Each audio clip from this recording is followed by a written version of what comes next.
अरे ये अपने शरीर से उत्पन्न कर ये कैसे भयावने कीट भेज रहे हैं मेरी ओर।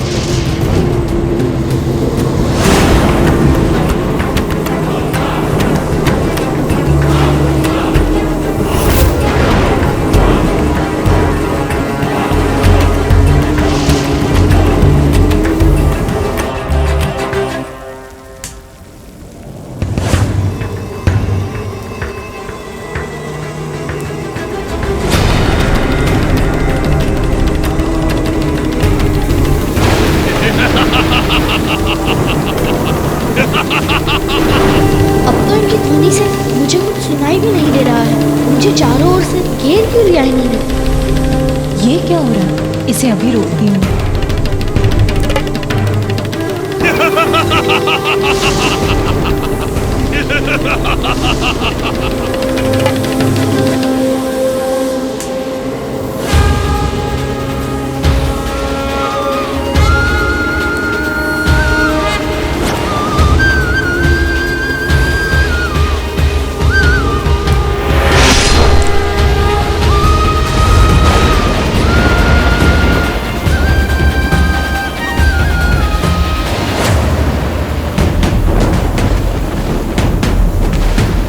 प्रकाश कहां से आया जिसने मेरे मृत्यु के पाश के प्रहार को भी विफल कर दिया?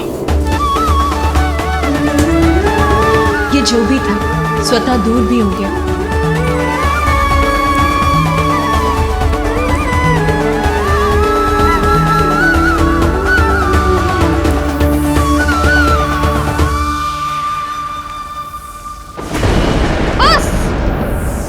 मृत्यु भी मुझसे पराजित हो गई।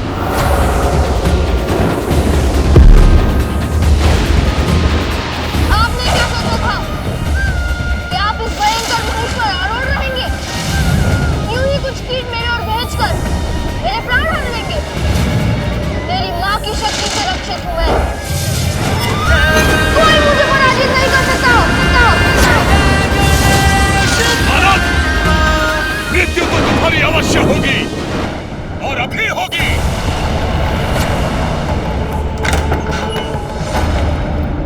नारद भयभीत, माता पार्वती के पुत्र ने कैलाश में उत्पात मचाया हुआ है प्रभु। याद है मुझे देवर्षि नारद, किंतु स्थिति इतनी बिगड़ी कैसे? क्या कहूं नारायण, ये सब कुछ शनिदेव के कारण हुआ है। उन्होंने डाली बालक पे दृष्टि और हिला डाली सारी सृष्टि। उसी कारण बालक की उद्दंडता इतनी बढ़ गई कि समस्त देवताओं के लिए संकट उत्पन्न कर रहा है प्रभु। किंतु देवर्षि, जो शनिदेव कहीं जाते ही नहीं, वो कैलाश गए ही क्यों? उसकी प्रेरणा उन्होंने कहां से प्राप्त की? समस्त देवलोक आनंद पा रहा है उसे देखकर, केवल आप ही वंचित रह गए उसे ना देखकर। बताइए देवर्षि, आप मौन क्यों खड़े? क्योंकि यदि उनके पुत्र का कुछ भी अहित हुआ तो देवी पार्वती का क्रोध अपने चरम पर होगा और तब स्वयं भोलेनाथ के लिए भी उसे रोकना अत्यंत कठिन होगा। और यदि उन्होंने आपको अपना दोषी पाया तो आप उनके भयंकर दंड के भागी बनेंगे।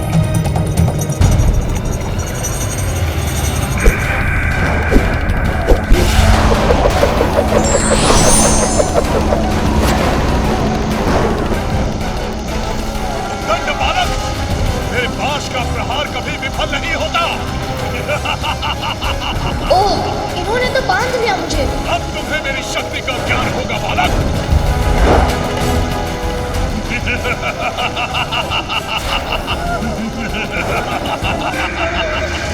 भ्रष्ट बालक, अब मैं तुम्हें नर्क ले जाकर दंडित करूंगा। इनका यमलोक तो वास्तव में भयंकर है। इतना भीषण दंड जिसके परिणाम स्वरूप ऐसी चित्कार सुनाई दे रही है। ऐसी ही दुर्गति होगी तुम्हारी भी भ्रष्ट बालक। यमराज से अब तुम्हें कोई रक्षित नहीं कर सकता। नर्क लोक की असहनीय पीड़ा ही अब तुम्हारी नियति होगी। अरे ये क्या हो रहा है? ये तो मुझे अपने भीतर खींच रहा है।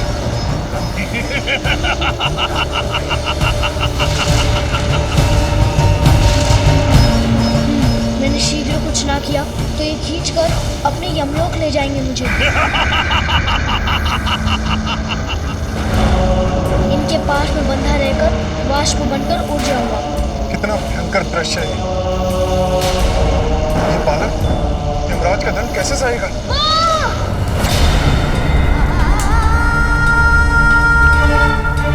ये कैसी अनिष्टकारी अदृश्य शक्ति जो मेरे निकट आने का दुस्साहस कर रही है। अरे ये मुझे असहनीय पीड़ा हो रही है।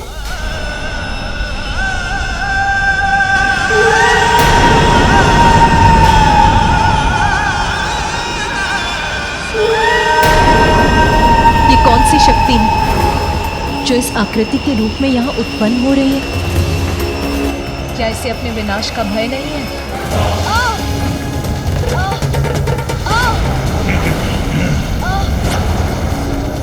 आप चिंता मत कीजिए माँ, मैं भवन के द्वार की रक्षा करूंगा। मैं आपकी सेवा करने ही तो आया हूँ ना माँ।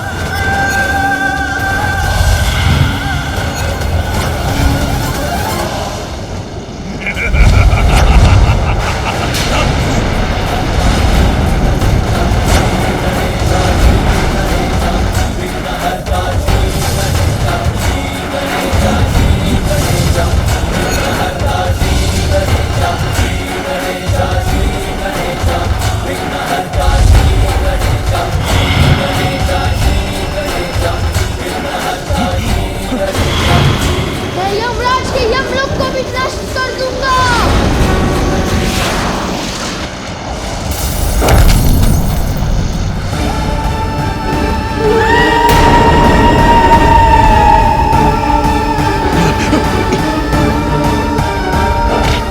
देखिए यमराज, अब आपको भी ज्ञात हो गया होगा कि आप मुझे नहीं रोक सकते। मेरी पाश से मुक्त कैसे हुआ ये? अच्छा हुआ ये आकृति अपने आप ही मिट गई। मिटा दूंगा माँ के आदेश के पालन में आए प्रत्येक अवरोध को। यमराज, मैं आपको आपके इस महिष से बांध दूंगा।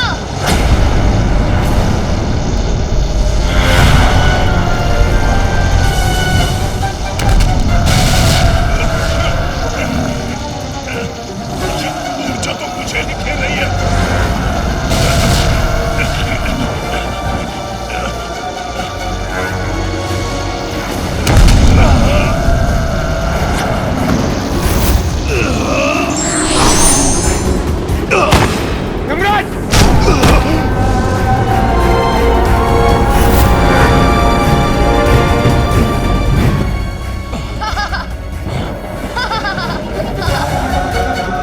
ये कैसे संभव है? मैं यमराज हूँ, आत्माओं को बंधन में बांधता हूँ, और इस बालक ने तो मुझे पराजित कर दिया। यमराज को भी पराजित करने वाले असाधारण बालक से हमारी रक्षा कौन कर सकता है? अब इससे मुक्त होने का कोई और उपाय सोचना ही होगा। इस समस्या का एक ही समाधान है सूर्यदेव।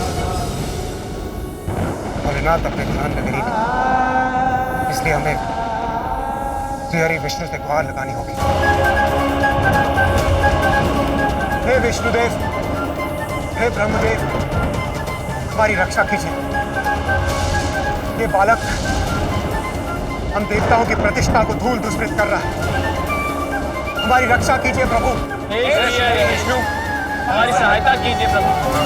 शान्ताकारं भुजगशयनं पद्मनाभं सुरेशं विश्वाकारं गगनसदृशं मेघवर्णं शुभांगं लक्ष्मीकान्तं कमलनयनं योगिहृदध्यानगम्यं। अब तो आपको ही कुछ करना होगा, अन्यथा प्रलय हो जाएगी। महादेव तो ध्यान में मग्न हैं। आपको उनका ध्यान भंग किए बिना ही संसार को इस संकट से उबारना होगा। उचित है ब्रह्मदेव, मैं इस बालक को समझाने का प्रयास करूंगा। उसे महादेव का उचित परिचय देकर इस अनर्थकारी युद्ध को रोक दूंगा। मैं भी आपके साथ चलता हूँ विष्णुदेव, तो हमें और विलंब नहीं करना चाहिए। चलिए प्रभु।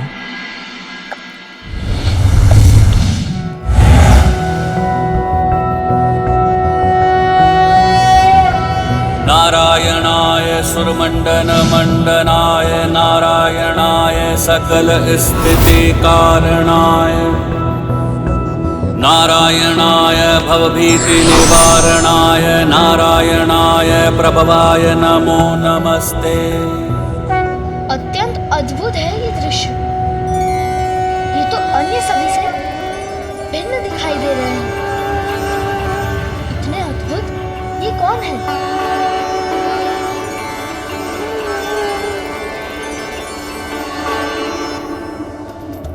मुझे एक ऐसी संतान का वरदान दीजिए जो ब्रह्मदेव की तरह ज्ञानी हो, आप ही की तरह तेजस्वी और निपुण, और मेरे स्वामी शिव शंकर के समान निर्मल और स्नेही। और ये श्वेत पक्षी पर ये 4 मुख वाले कौन हैं? ये दोनों क्या करने आए हैं यहाँ? ये दोनों कोई साधारण देवता तो नहीं प्रतीत होते हैं। संभव है मुझे इनसे और भी भीषण युद्ध करना होगा। कितना अनुपम सौंदर्य है देवी पार्वती के पुत्र का। अत्यंत आकर्षक और मन भावन है इसका रूप। मेरी कल्पना से कहीं अधिक सुंदर हो तो। ये तो मेरी प्रशंसा कर रहे हैं। कल्याण हो पुत्र। तुम्हारे अनुपम व्यक्तित्व में ज्ञान और शक्ति दोनों का समावेश होगा। स्वयं शिव और शक्ति के समान। कितना शांत, मधुर और करण पर ये स्वर है इनका। इनसे मेरा कोई पूर्व परिचय है, ऐसा क्यों लग रहा है मुझे?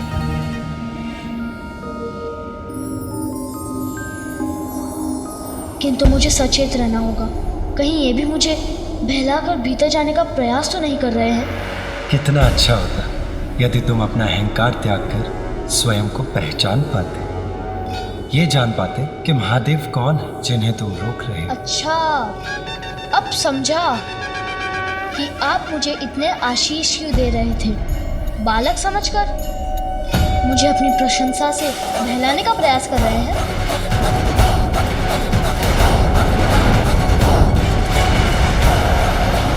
अहंकार ही नहीं, इसकी बुद्धि में तो अविश्वास भी भरा हुआ है। जो तुम कर रहे हो उसका कोई ना कोई कारण तो तुम्हारे पास अवश्य होगा, किंतु महादेव को भीतर जाने से रोकना उचित नहीं है। उन्हें जाने दो। बस बस बस।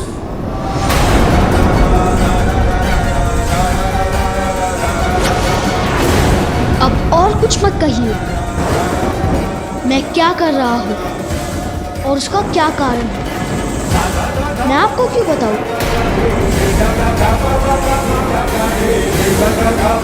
और वो कौन है, भीतर क्यों जाना चाहते हैं, ये मुझे कुछ नहीं सुनना। इतना हठ उचित नहीं है पुत्र। हम तुमसे बड़े हैं, हमारा कहा मानना तुम्हारा कर्तव्य है। पुत्र, तुम्हारे शुभ चिंतक हैं हम, इसीलिए तुम्हें समझाने का प्रयास कर रहे हैं। व्यक्ति का हट उसके विनय को हर लेता है, और जहां विनय नहीं वहां विनाश अवश्य होता है। इसलिए अपना हट त्याग दो, अन्यथा उसका अवश्य ही कोई भारी दुष्परिणाम होगा। हम तुम्हारा हित चाहते हैं, तुम्हें कोई हानि नहीं पहुंचाना चाहते। अच्छा, सच? आप मुझे हानि नहीं पहुंचाना चाहते? तो फिर ये और इनके पशु क्या मुझसे मनोरंजन के लिए युद्ध कर रहे थे? नहीं पुत्र, युद्ध से कहाँ किसी का हित होता है। युद्ध तो सदैव बुराई का अंत करने का अंतिम उपाय होता है, किंतु युद्ध तो व्यक्ति को अपने भीतर बसे अहंकार और क्रोध से करना चाहिए। यदि सभी ऐसा करें तो युद्ध स्वतः ही टल जाएगा। और यदि तुम भी अपनी बातों से मुझे भ्रमित मत कीजिए। ये युद्ध अवश्य टल जाता यदि आप और आपके कृपा पात्र मेरे कार्य में विघ्न नहीं डालते। और मुझे अकेला छोड़ देते। सुनो पुत्र, इस समय एक ही बात महत्वपूर्ण है कि तुम अपना हट त्याग कर महादेव को भीतर जाने दो। यदि तुम्हारी माता ये बात सुनेंगी कि तुमने महादेव को भीतर जाने से रोका है तो वो प्रसन्न नहीं होंगी। मेरी माँ को इस रिवाज में मत लाइए।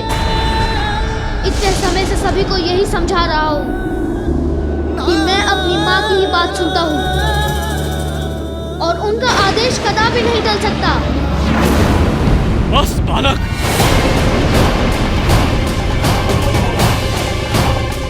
ब्रह्मदेव शांत हो जाइए। मुझे विश्वास है कि हम इस बालक को उचित आचरण पर लाने में अवश्य सफल होंगे। सफल होंगे? किंतु कैसे श्री हरि विष्णुदेव? ब्रह्मदेव, विष्णुदेव, कौन है आप? मैं नहीं जानता। बहुत सुन चुका। कितनी बार एक ही बात दोहरानी होगी? कदाचित आप ऐसे नहीं जाने वाले। मुझे ये उचित पाठ पढ़ाकर आपको भी लौटाना होगा।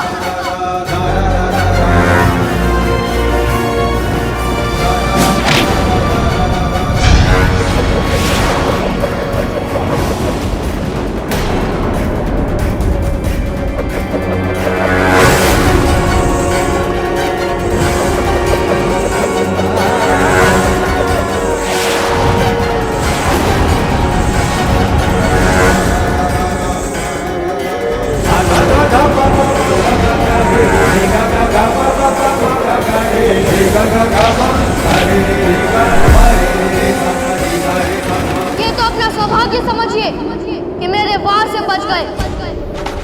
इससे पूर्व कि मैं आपको क्षति पहुंचाऊं, चले जाइए यहाँ से।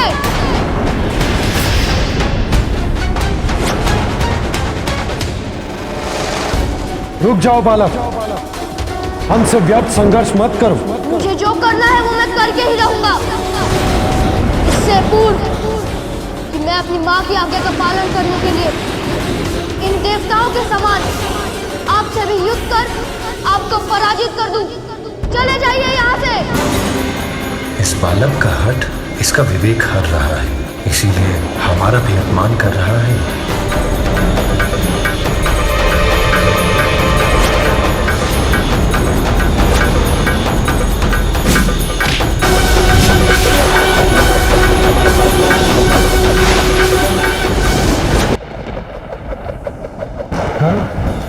आप जो भी करें, उससे इस बालक को तनिक भी क्षति नहीं पहुंचनी चाहिए।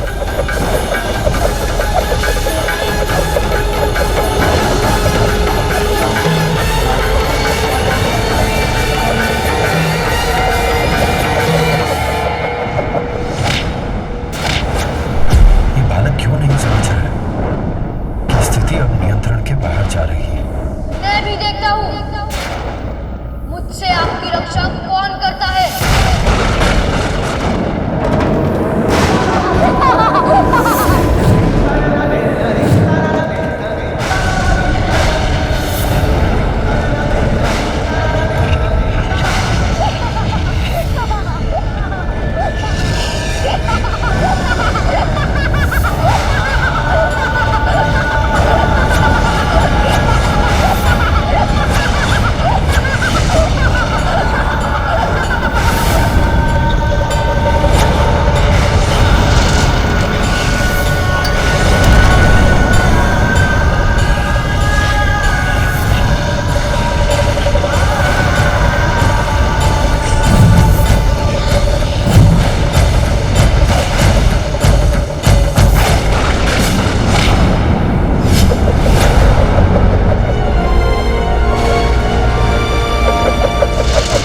क्या किया इस बालक ने?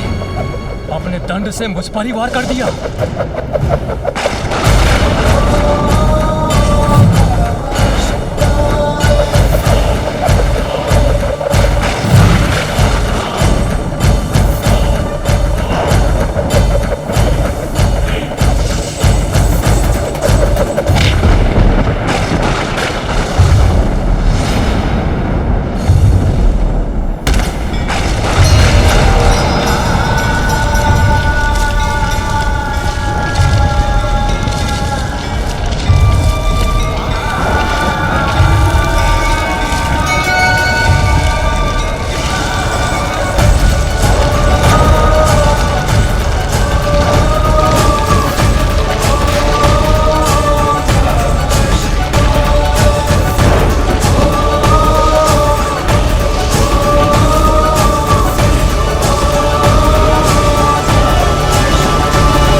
विकराल रूप लेकर मुझे भयभीत करना चाहते हैं ये, किंतु उसमें सफल नहीं होंगे।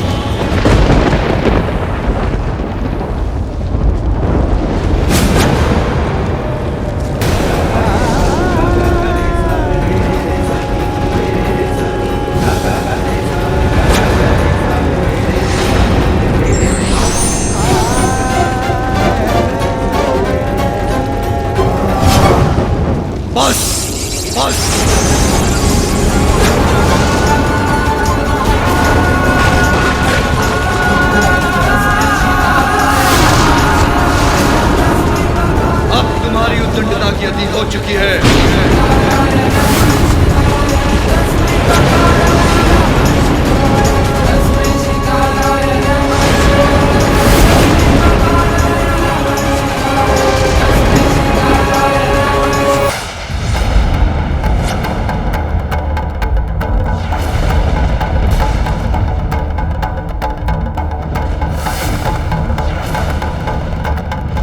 तुम्हारी उद्दंडता की अति हो चुकी है।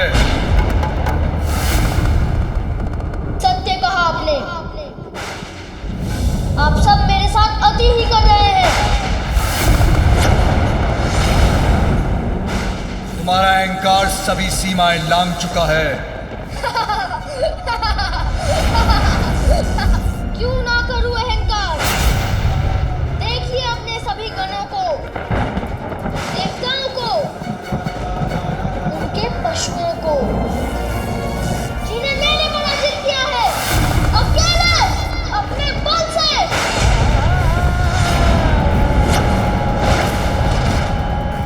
मुझे तो इस बात पर भी आश्चर्य है कि आप यहाँ आए। मैंने आपको भीतर जाने से रोका और आप मुझसे युद्ध करने के स्थान पर वहां वृक्ष के नीचे जाकर ध्यान करने लगे।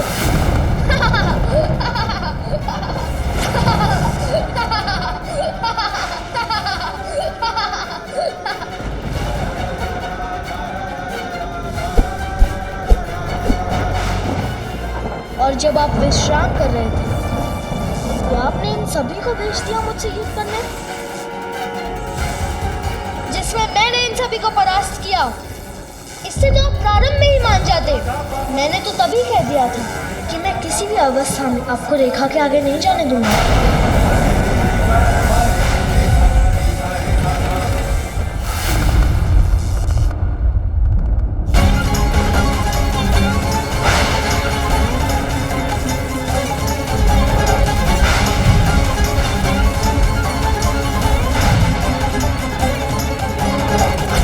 समय हो गया, मैं देखती हूँ मेरा पुत्र कहाँ है, क्या कर रहा है।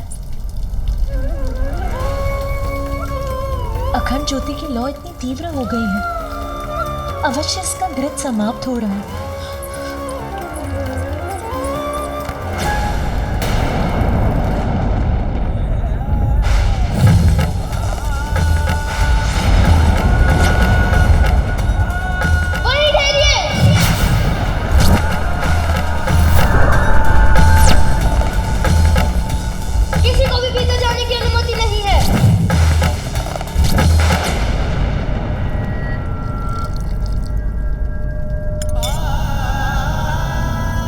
अखंड ज्योति तो शुभता का प्रतीक है, ये सदा प्रज्वलित रहे, इसके प्रति मुझे सहज रहना चाहिए। वस्त्र के स्थान पर पशु चर्म का कंठ है, रहने के लिए कोई घर नहीं, नाम पूछो तो कहते सभी नाम मेरे हैं। अब ऐसी बात करने वाले को बेरूपिया नहीं तो और क्या कहूँ, और क्या कहूँ, और क्या कहूँ। मुझे तो लगता है कि ये कोई बुद्धिहीन प्रतीत होते हैं। यदि आप नहीं रुके तो मैं आप पर प्रहार करने पर विवश हो जाऊंगा।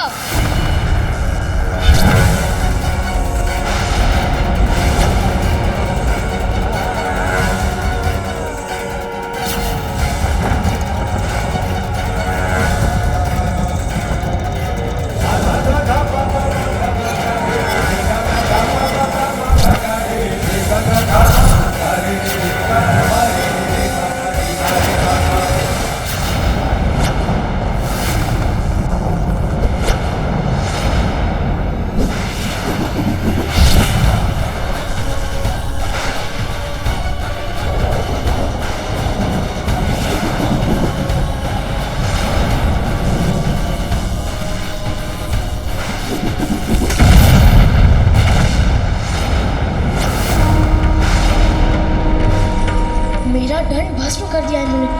कैसे?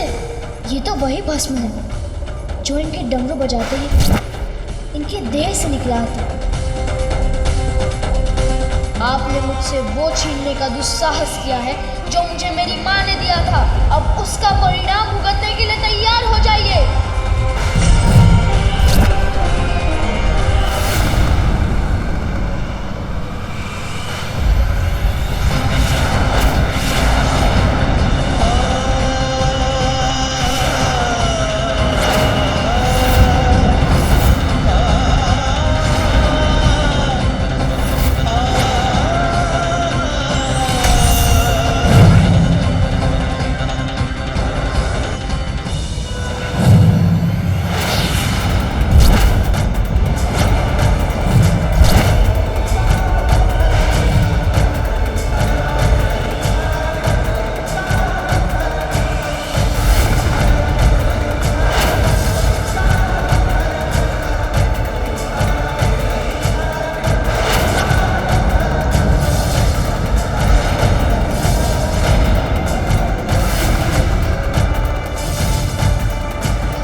त्रिशूल तो मेरी ओर ही बढ़ता आ रहा है। इसे कैसे रोकूं?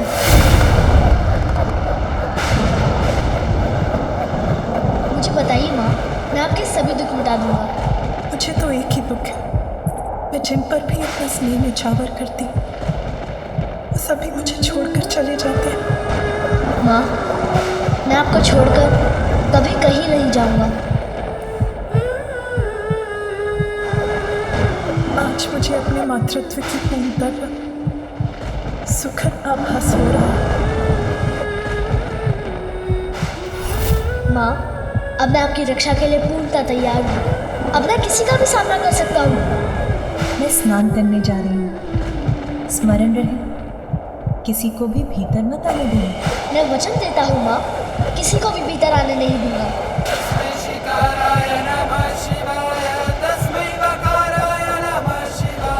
यही समझ लो, मैं सर्वत्र हूँ और कहीं भी नहीं। ये तो सर्वत्र व्याप्त था, कहीं इन्हें पहचानने में कोई भूल तो नहीं हुई मुझसे।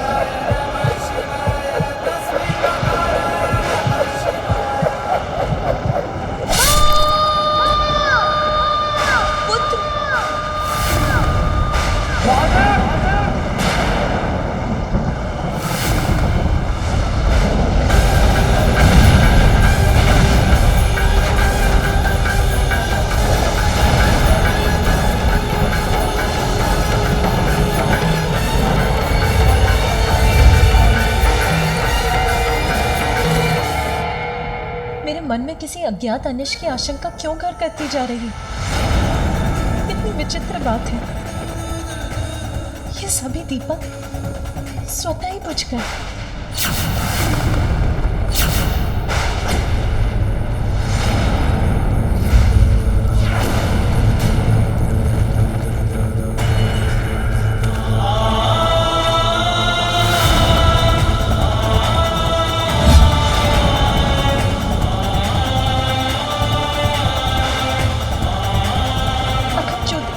ऐसे भड़क रही है कि वो भी एक बार भड़क कर बुझ जाएगी।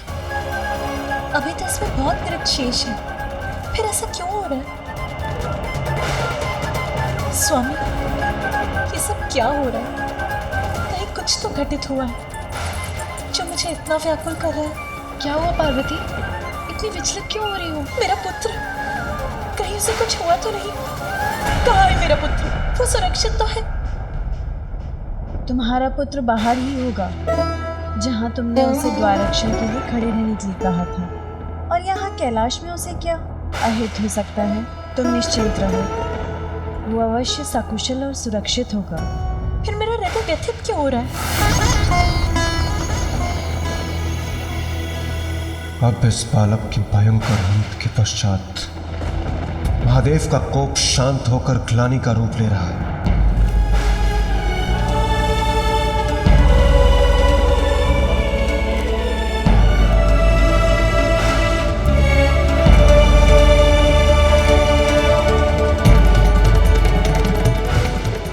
मैं क्या कर रहा हूँ और उसका क्या कारण है, ये आपको क्यों बताऊँ? इतने समय से सभी को यही समझा रहा हूँ कि मैं अपनी माँ की ही बात सुनता हूँ और उनका आदेश कदापि नहीं टल सकता। अब तो मृत्यु भी मुझसे पराजित हो गई। अपनी माँ की शक्ति से रक्षित हूँ मैं, कोई मुझे पराजित नहीं कर सकता।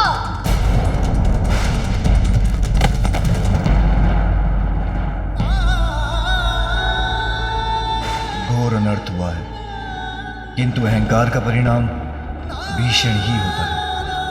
अहंकारी अपने अहंकार से न केवल अपना सर्वनाश करता है, अपितु अपने प्रियजनों को भी दुख पहुंचाता है।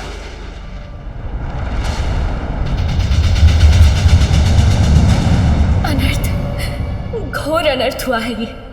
इतनी अल्पायु में इतने कोमल सुकुमार पार्वती पुत्र का इतना भयंकर अंत हुआ है। कितना अपार कष्ट हुआ होगा उसे, और अब देवी पार्वती पर क्या बीतेगी?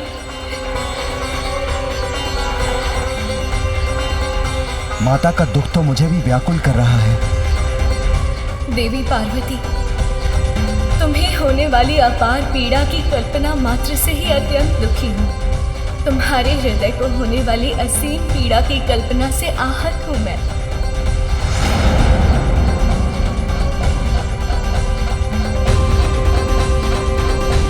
आज देवताओं ने घोर अपराध किया है। अपने दम के कारण एक अबोध बालक से संघर्ष कर उसे इस अवस्था में पहुंचा दिया। अपने इस कृत्य के लिए देवताओं को दंड अवश्य मिलेगा। ये क्या अनर्थ कर दिया आपने? आप तो देवराज हैं, आपको तो स्थिति संभालनी चाहिए थी, किंतु आपने तो अग्नि में खिंच डालने का ही कार्य किया, जिसका परिणाम इतना भयंकर हुआ। ये उचित नहीं किया आपने। जो हुआ वो अनुचित था। सभी सीमाओं का उल्लंघन किया है आप देवताओं, उसका परिणाम आप सभी को भुगतना ही होगा। असत्य है ये, असंभव है। ऐसा कदापि नहीं हो सकता देवी। यही सत्य है। आपकी कुदृष्टि कुछ भी कर सकती है, और ये भी आप ही की कुदृष्टि के कारण हुआ है, किंतु परिणाम आपको ही नहीं, सभी देवताओं को भुगतना होगा।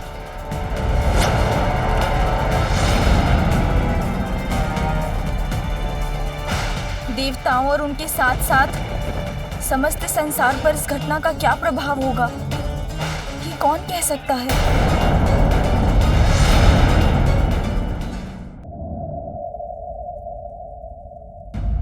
इन दियों का स्वतः ही बुझ जाना किसी बड़े अशुभ का संकेत क्यों प्रतीत हो रहा है मुझे? वायु के तेज झोंके से बुझ गए ये सारे दीपक पार्वती। और क्या, इतनी कठिनाइयां, इतने कठोर तप के बाद तुम्हें तुम्हारा पुत्र प्राप्त हुआ, तो तुम्हारा चिंतित होना स्वाभाविक है, परंतु ये चिंता व्यर्थ ही है। इस चिंता को त्याग दो। हाँ, और अभी कुछ ही समय पूर्व तो तुमने उसे द्वार रक्षा के लिए बाहर नियुक्त किया था, और यहाँ कैलाश में उसका क्या अहित हो सकता है भला? फिर तुम्हारे द्वारा दिया गया दिव्य दंड तो उसकी रक्षा कर ही रहा है ना, इसलिए अपनी चिंता त्याग दो। और इन सारे बुझे हुए दियों को हम पुनः ही प्रज्वलित कर लेंगे, है ना? और इसी बीच तुम स्वयं अपने पुत्र को देखाओ, तब तुम्हारी चिंता स्वतः दूर हो जाएगी। उचित है? चलो विजय।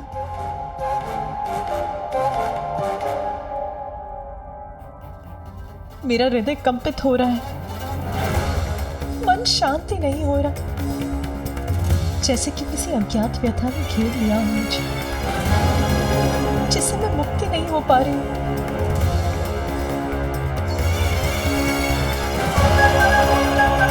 जया विजया उचित कह रही है, मुझे स्वयं जाकर अपने पुत्र को देख लेना चाहिए, तभी आश्वस्त हो सकूंगी मैं।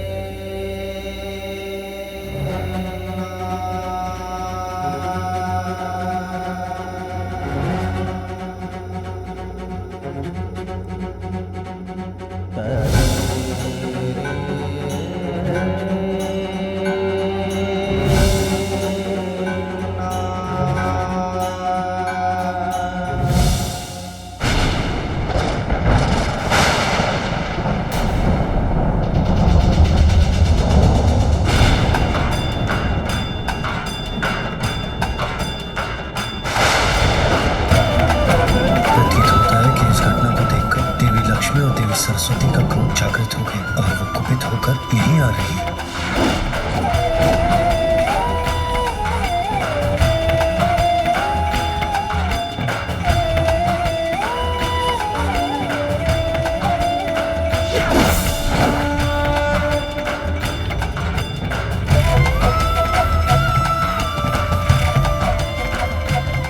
सभी देवियां यहाँ आ गई और सबके मुख पर इतना अपार क्रोध झलक रहा है।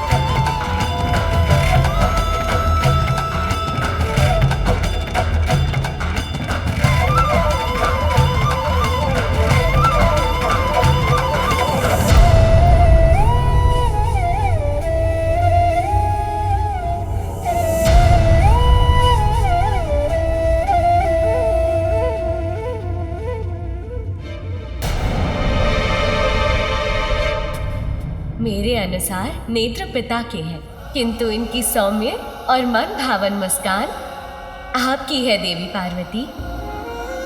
कितनी मनमोहक मुस्कान है, जैसे चारों दिशाओं को प्रकाशित कर रही हो।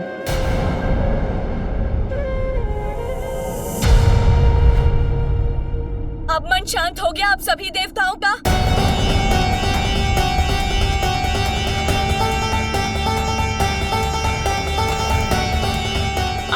ज्ञात भी है कि क्या कर बैठे हैं आप? जानते हैं ये बालक कौन था?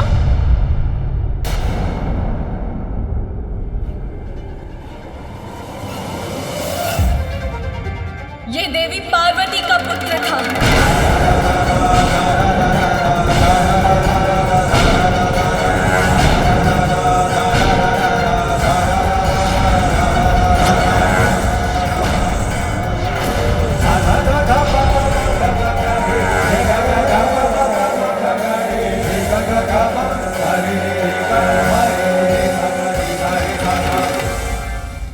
माता पार्वती का पुत्र? ये कैसे संभव है? महादेव तो स्वयं भी बंदी थे। गजासुर के उदर में। याद है मुझे अग्निदेव, किंतु उसी समय देवी पार्वती अपना पुण्य व्रत संपन्न कर रही थी। उन्होंने पुण्य व्रत पूर्ण कर मेरे स्वामी श्रीहरि से पुत्र प्राप्ति का वरदान प्राप्त किया था। आपने दृढ़ता और निष्ठा के साथ पुण्य व्रत पूर्ण किया। स्वामी से प्राप्त वरदान के फल स्वरूप देवी पार्वती ने अपने शरीर के उतरे उपटन से ही एक आकृति का निर्माण किया और वही आकृति सजीव होकर पार्वती पुत्र के रूप में प्रकट हुई। अपने उसी पुत्र को द्वार की रक्षा के लिए छोड़कर देवी पार्वती महादेव के कैलाश आगमन के पूर्व मंगल स्नान करने गई थी। इसीलिए उनकी आज्ञा का पालन करने के लिए उनका पुत्र किसी को भीतर नहीं जाने दे रहा था। ठहर जाइए, किसी को भी भीतर जाने की अनुमति नहीं है।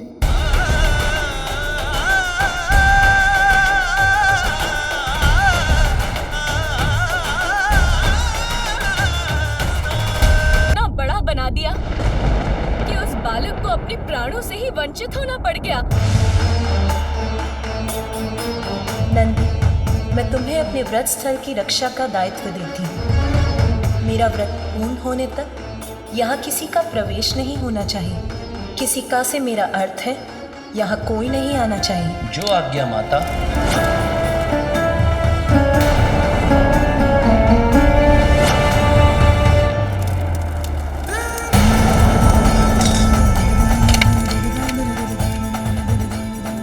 देवी पार्वती के पुत्र का अंत हुआ।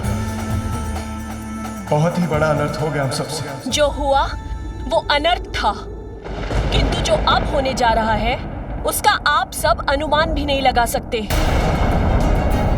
आप सबके द्वारा उसे उत्तेजित कर उसकी उद्दंडता को बढ़ावा देना देवी पार्वती के प्रिय पुत्र के वध का कारण बना।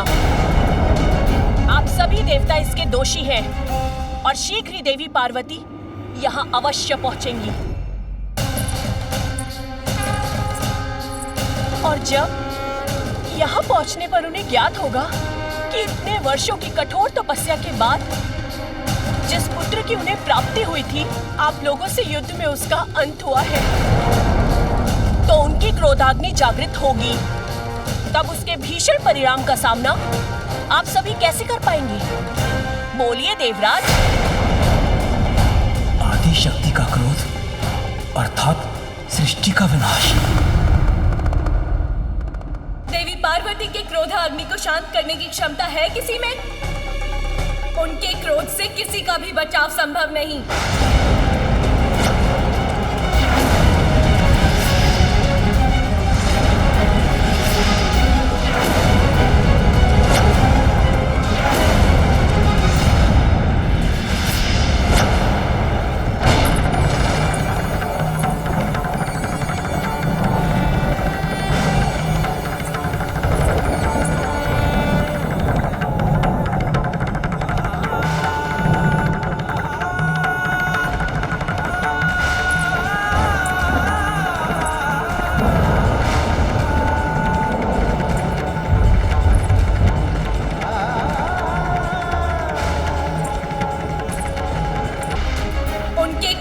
किसी का भी बचाव संभव नहीं।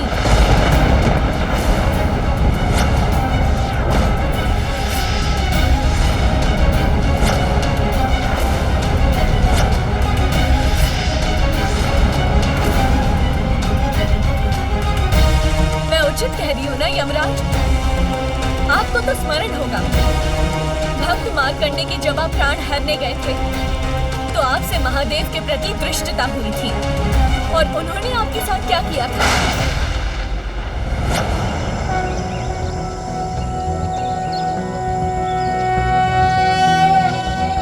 चंद्रशेखर चंद्रशेखर चंद्रशेखर पाहि मां, चंद्रशेखर चंद्रशेखर चंद्रशेखर रक्ष मां, रत्नसानुशरासनं रजताद्रिशृंग निकेतनं, शिञ्जनिकृतपन्नगेश्वर मच्युतानन सायकम्, क्षिप्रदग्ध पुरत्रयं त्रिदिवालयैरभिवन्दितम्।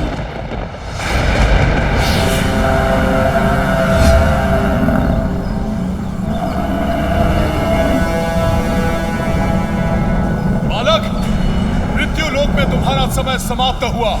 मेरे साथ चलो, मैं यमराज तुम्हें लेने आया हूं। अपना यह मंत्र जाप रोक कर बाहर आओ और अपनी मृत्यु के लिए प्रस्तुत हो जाओ।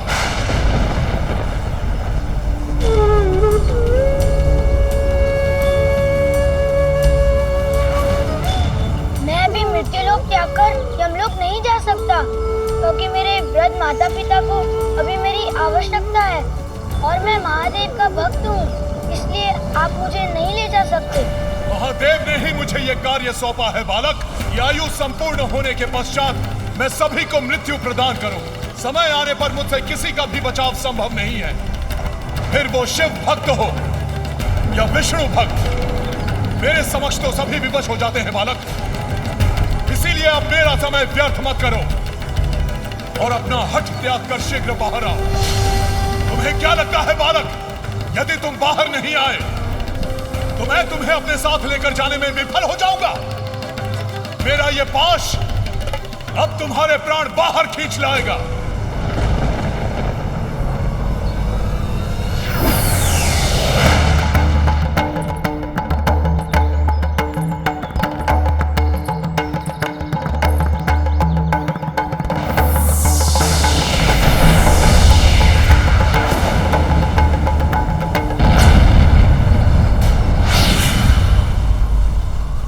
ये कैसे संभव है?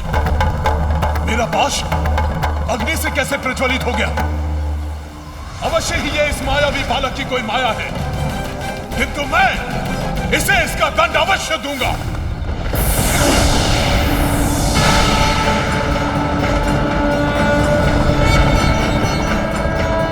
यमराज ने अपने पाश से शिवलिंग अर्थात मेरे स्वामी को स्पर्श करने का दुस्साहस कैसे किया?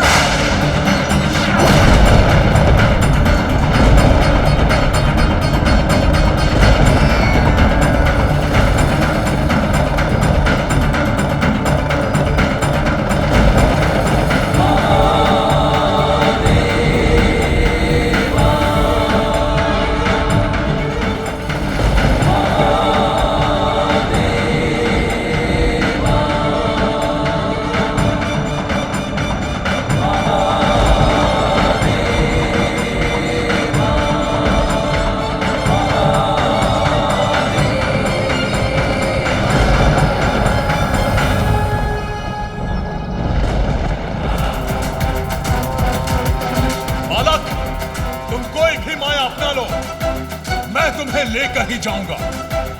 तुम्हारी मृत्यु ही तुम्हारी नियति है।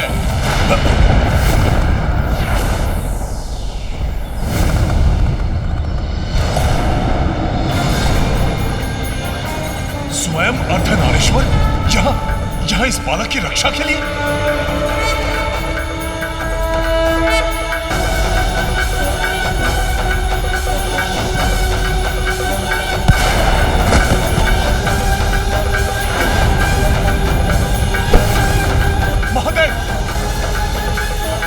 महादेव अपना त्रिशूल वापस ले लीजिए, अन्यथा अनर्थ हो जाएगा। मृत्यु का देवता ही मृत्यु को प्राप्त हो जाएगा। महादेव, महादेव! स्मरण है ना यमराज, तब आपके पार्थिव शरीर के समीप एकत्रित होकर इन सभी देवताओं ने देवी पार्वती से आपके पुनर्जीवन की प्रार्थना की थी, ताकि सृष्टि का क्रियाकलाप सुचारू रूप से चलता रहे। तब देवी पार्वती ने शांत होकर आपको पुनर्जीवन दिया। किंतु आज स्वयं उनके पुत्र का अंत हुआ है। अब उनका क्रोध कैसा विनाश करेगा, ये भला कौन कह सकता है?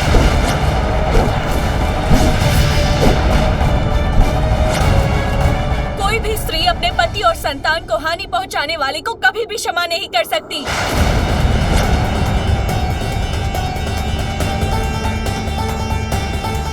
शीघ्र ही देवी पार्वती यहाँ पहुंचेंगी, फिर कौन संभालेगा उन्हें? बोलिए।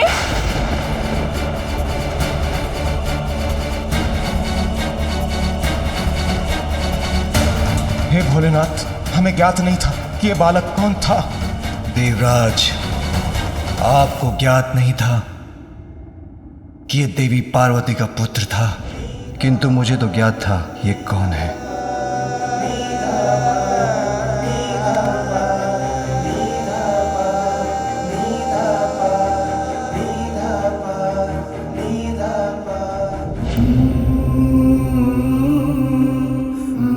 पार्वती पुत्र शिव पुत्र भी था, मेरा भी पुत्र था।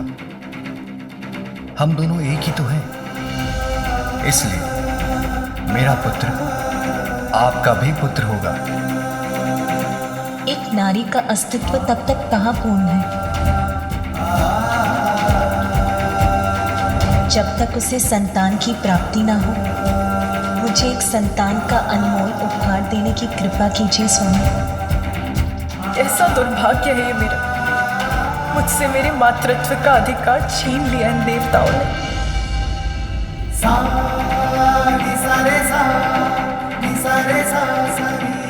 इतने स्वार्थी मत बनिए देवराज। एक माँ से उसके पुत्र को विलग करने का प्रयास मत कीजिए आप। अपने पुत्र को अपने से विलग नहीं होने दूंगी और आपको भी ऐसा नहीं करने दूंगी।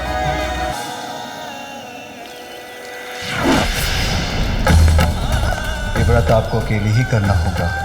इतने लंबे समय तक मेरे साथ से वंचित रहने का कष्ट उठा सकेंगी आप? यदि पुण्य व्रत के लिए ये आवश्यक है तो ये भी सहूंगी मैं।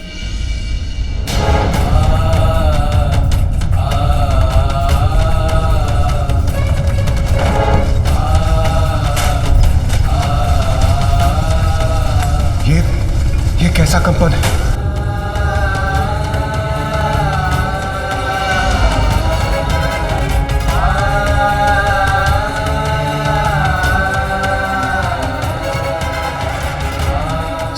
के प्रतीक है महादेव। संपूर्ण जगत उनके उदर में स्थित है। और आज जब वो स्वयं अस्थिर हो रहे हैं तो बाहरी संसार में कंपन उत्पन्न होना स्वाभाविक। और यह अस्थिरता मात्र कैलाश तक ही सीमित नहीं रहेगी। यदि इसका कोई समाधान नहीं निकला तो यह स्थिरता संपूर्ण ब्रह्मांड को प्रभावित करेगी। हम देवताओं को यहाँ नहीं ठहरना चाहिए। हमारा यहाँ रहना उचित नहीं। रुक जाइए। देवी पार्वती से भागकर कहाँ छिपेंगे आप?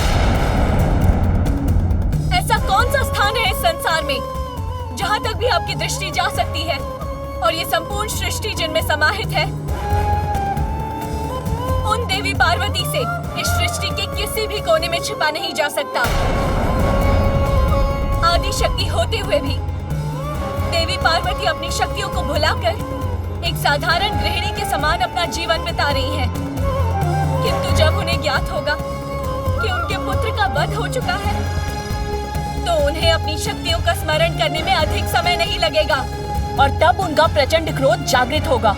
उनके क्रोध का सामना करने का साहस तो रखिए देवगण, क्योंकि इस अनर्थ के घटने में दोष आप सभी देवताओं का है।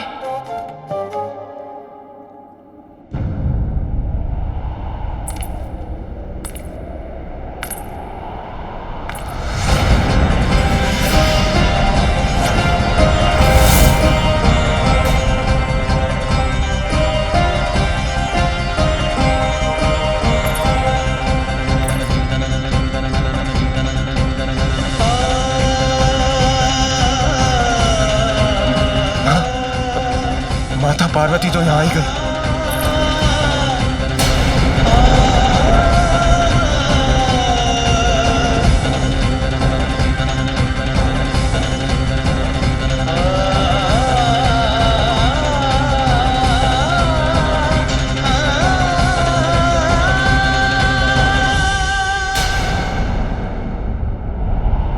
मेरा पुत्र कहीं दिखाई नहीं दे रहा है। कहाँ छिपा है वो?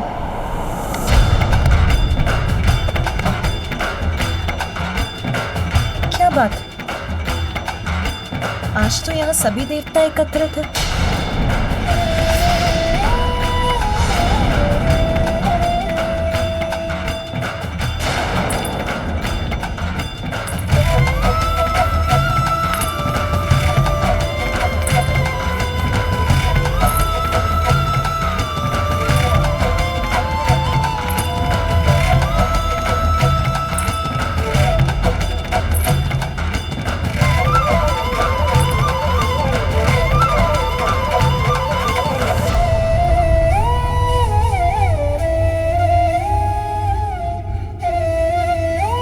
ब्रह्मदेव और नारायण भी यही हैं।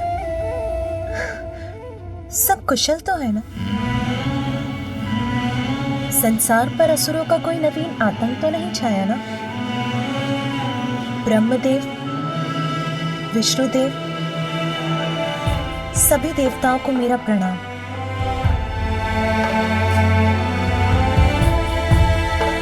संकट आए भी तो भयभीत होने की क्या आवश्यकता है? आप सभी मिलकर किसी भी संकट के निवारण का उपाय सोच ही लेंगे।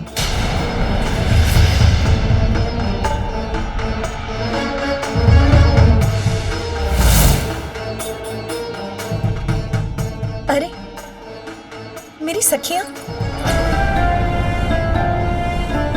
क्या हुआ? मेरी सखियां, आप सभी के नेत्रों में अश्रु क्यों है? किसी का कोई अनिष्ट हुआ है क्या?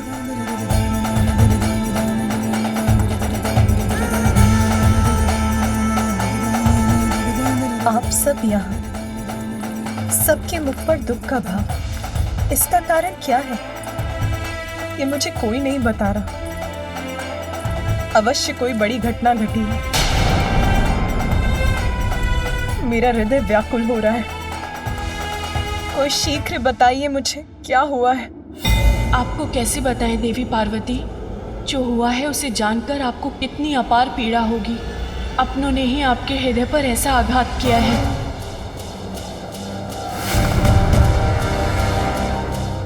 स्वामी, स्वामी यहाँ है। उन्हें तो लौटकर सीधे मेरे पास आना चाहिए था।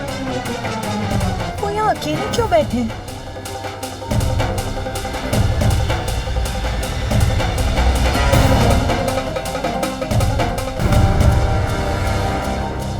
स्वामी, स्वामी यहाँ है।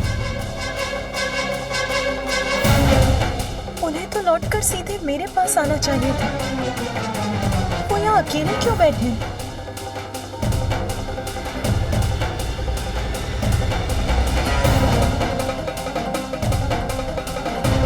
और मेरा पुत्र, पुत्र कहाँ है? पुत्र, वो दिखाई क्यों नहीं दे रहा? स्वामी, आप ही कुछ बताइए।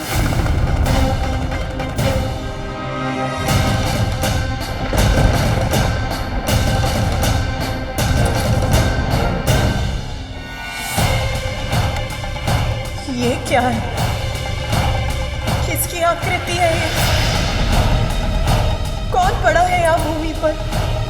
अब सत्य उजागर होकर ही रहेगा, उसे और नहीं छिपाया जा सकता।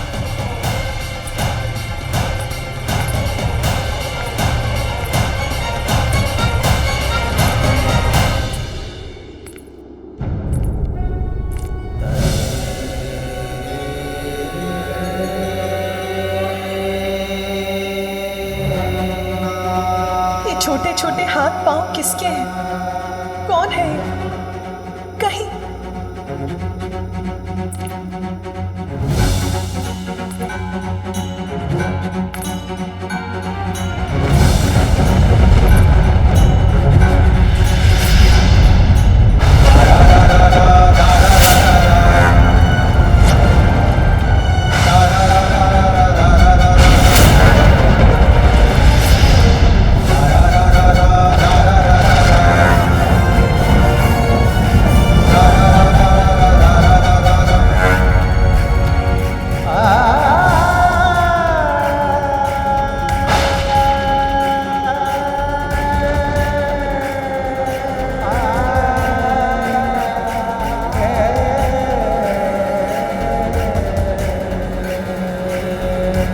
माँ, मैं आपकी सेवा करने, आपको सुख देने आया हूँ। मुझे बताइए माँ, अपनी चिंता का कारण। इस संसार में मैं आपकी सभी चिंताओं को हरने ही तो आया हूँ।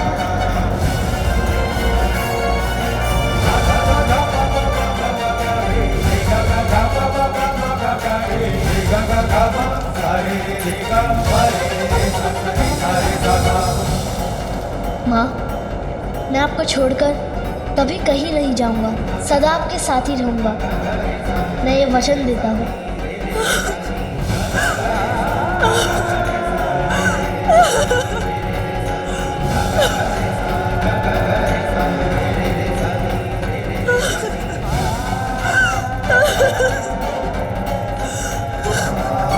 ये कैसे हो सकता है?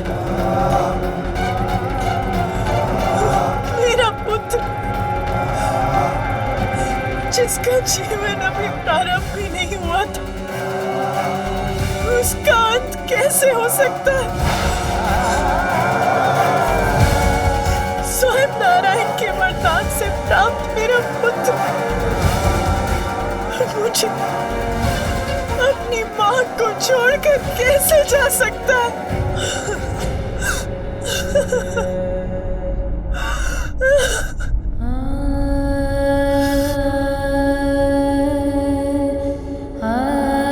किसने किया ये क्रूरतापूर्ण दुस्साहस?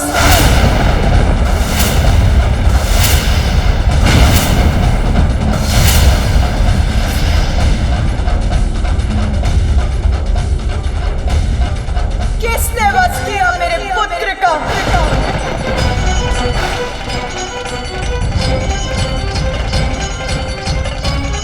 मैंने पूछा किसने?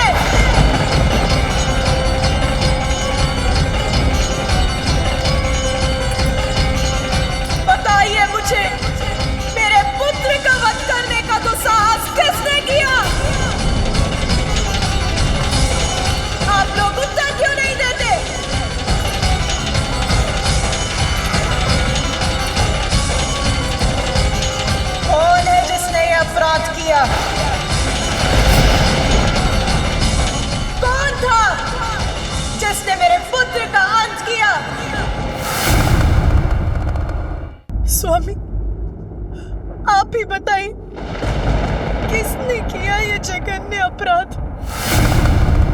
किसने विलक किए मेरे पुत्र के शरीर से उसके प्राण?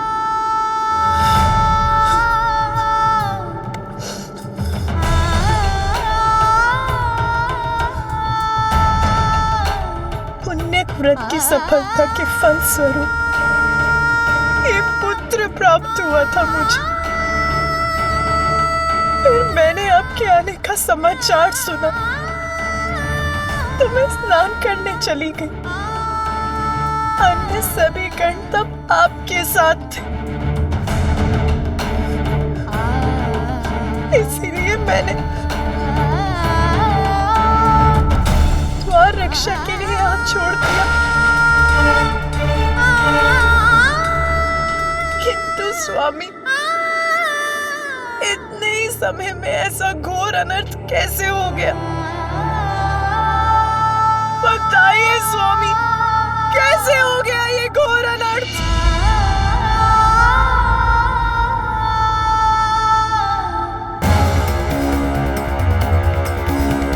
किस दुष्ट का कृत्य है ये?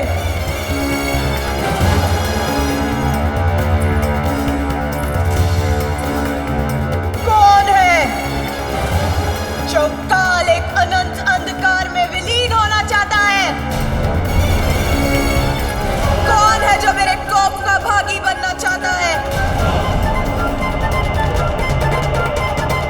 कौन है जिसने मेरे पुत्र का वध कर मेरे प्रति ऐसा अक्षम्य घोर अपराध किया है?